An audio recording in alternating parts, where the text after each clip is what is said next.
আচ্ছা বল্টু বলো তো, একটি ট্রেন ঘন্টায় 70 কিলোমিটার গেলে আমার বয়স কত? স্যার আপনার বয়স 40 বছর। ও ইয়েস, একদম ঠিক আছে। কিভাবে বের করলে এটা? স্যার আমাদের এলাকায় একটা আধা পাগল আছে, তার বয়স 20 বছর। আর আপনি তো পুরাই পাগল।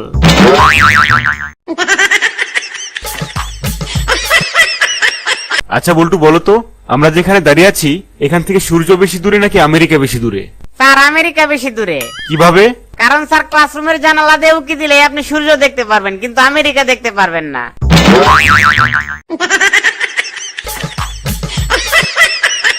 আচ্ছা এবার বলো তো, বিদ্যুৎ কার সম্পত্তি? স্যার বিদ্যুৎ আবার মামার সম্পত্তি। মামার বাড়ির আবদার পেয়েছিস? বিদ্যুৎ তোর মামার সম্পত্তি হলো কিভাবে? নেই স্যার, কারণ যখনই বিদ্যুৎ চলে যায় তখনই আমার বাবাই বলে শালার বিদ্যুৎ আবার চলে গেল।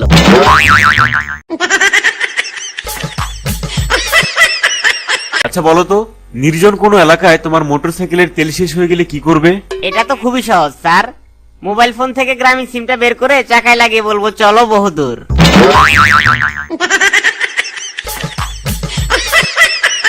আচ্ছা বল্টু, তোর বাবার নাম কি? মফিজ। আরে বোকা, কারণ নামের আগে যে জনাব অথবা মিস্টার বসাতে হয় সেটা তুই জানিস না? আচ্ছা যাই হোক, সকালবেলা তুই কি দিয়ে ভাত খেয়ে এসেছিস? জনাব মাছ দিয়ে। কি বললি? খাবারের নামের আগে জনাব বলতে হয়, এটা তোকে কোন গাধা বলেছে? জনাব আপনি স্যার।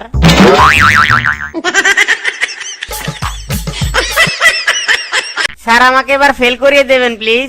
কেন ফেল করতে চাস কেন? স্যার বাবা বলছে ফেল করলে লেখাপড়া বন্ধ করে দেবে, তাই সুযোগটা হাতছাড়া করতে চাই না।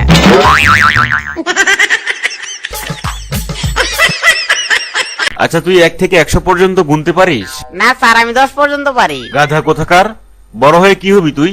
স্যার বক্সিং এর রেফারি হব।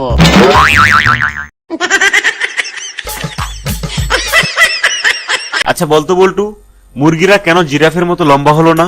কারণ স্যার মুরগি যদি জিরাফের মতো লম্বা হইতো তাহলে মুরগির ডিম মাটিতে পড়ে ফটাস করে ভেঙে যাইতো।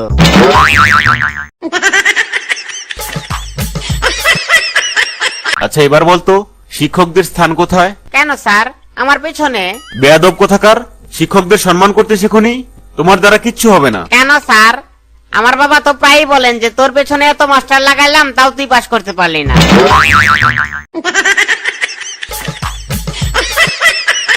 স্যার আপনার তো জয় বাংলা দেখা যাচ্ছে, প্যান্টটা একটু ঘুরিয়ে পড়েন।